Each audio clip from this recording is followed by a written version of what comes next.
If you're looking for laughs, you'll want to check out Titanic. It's a musical parody based on the 90s blockbuster Titanic. Paul's here now with the story.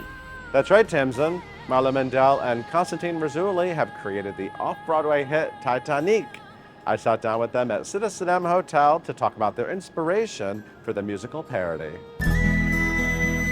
There has already been a Titanic musical on Broadway. Correct. This is very different. This is Titanic. What are we dealing with here? Because this came from your minds, I should also say. I first know you as performers, and you both are in the show, but you also co-wrote it. Tell me where this came from. Just tell me everything, because everyone in town is talking about it. Oh my gosh. This idea came from our genius psychopath right here, Constantine Marzulli. So we were musical theater expats. We were in Los Angeles doing dinner theater, these movie to musical parodies like Devil Wears Prada, Troop Beverly Hills, Scream. And then one night we're at the bar, because it was a dinner theater / bar. Yeah. So the only thing we got was fish and red sauce and a glass of wine after the show. Connie comes up to me, a glass of wine, and he's Wasted. like, yeah.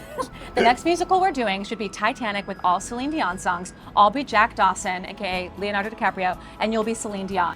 And then we sat on the idea for 2 years. And then in 2016, Ty Blue, the director, was like, I keep thinking about this Celine Dion Titanic-inspired musical. So we started writing it literally because we were unemployed and we just needed to make each other laugh. And then, I mean, long story short, 5 years later, here we are off Broadway with Broadway producers attached. It's just the most surreal experience, yeah. It kind of fires on all the pop culture pistons, because people do really associate Celine Dion, right, with Titanic, just because of the soundtrack and the song. The song. And yeah. is the song in the show? Yes, 1000%. We have the song. We have mostly all of her songs, which Yeah. I am. There are also shocked many Celine Dion songs. that we Yeah. got cleared for all of those songs.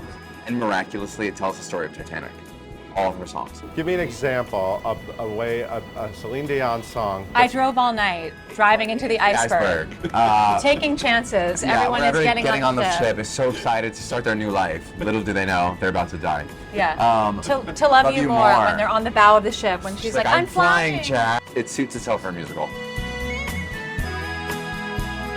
And you gave yourself the heartthrob role. Are you kidding me? You think I'm gonna write a musical and not put myself as the lead? You all have something else coming for you.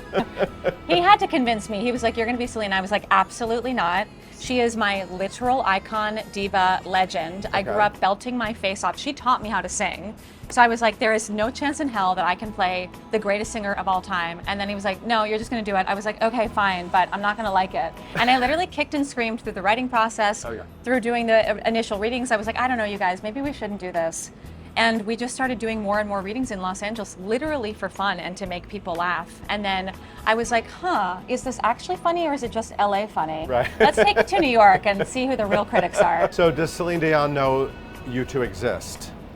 God, I hope so. God, I hope so. But I don't think so. Yeah, I don't think so. She's probably like, what is happening? I hope so, because if she did see the show, she would realize that we're all such huge fans of hers. Beyond the movie Titanic, I'm actually more of a fan of Celine Dion. Yeah. So she would see that we are celebrating her extreme fabulosity, and It's a love letter to her. Yeah, it's a love letter for to sure. I her, mean, we don't. It's basically she is on the ship that night, and what really happens through her eyes and songs, and that fateful night of the craziness of Jack and Rose, and Molly Brown and everybody, and she's one of the characters on the ship. She's telling the story. She's telling the story. She narrates the story. Yes, in our show, she believes that she was on the ship in 1912. Everyone's like, Celine, that'd make you 150 years old. She's like, just go with me for a second. And they're like, okay, this sounds like a wild conspiracy theory, but I guess we're on board. And so Celine Dion is on the ship with Jack and Rose and with all the other characters narrating the movie Titanic. Yeah. So you're telling the story of Titanic, and then all the characters are there.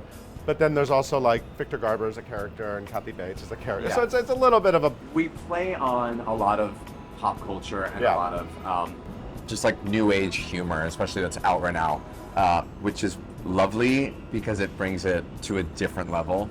But you still get those iconic, nostalgic moments of, them on the bow of the ship and meeting at the clock for the first time, and it's all like the big hits from the actual scenes from those movies that we've done. But we've also rearranged and rewritten the whole script. So it's fun to see this, our baby come to life, and to have this familiar movie and this huge diva icon, but also be able to rewrite a whole brand new script. Here's what I will say. I have not heard people, and I'm not just tooting our own horn, I'm genuinely like shocked. I have not heard people laugh this much since I saw Book of Mormon. I mean, I'm shocked. And there's only 200 people in the audience, so it's like a small crowd, but people are living their best lives. I just think everyone wants to laugh right now. So the crowds that we get are like, woo! It's like Girls Gone Wild in the audience. Yeah, it is. So what is the secret to nailing the Celine Dion? Is it an impersonation? What is it? What's the best way to describe what you're doing up there?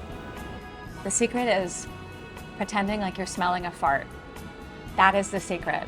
If you just look around, oh my God, did I fart? Did somebody farted? That's literally it. You just have to pretend like you're in disbelief the entire time, and you throw in a hand and so good to see you. And you just beat your chest, and that's it.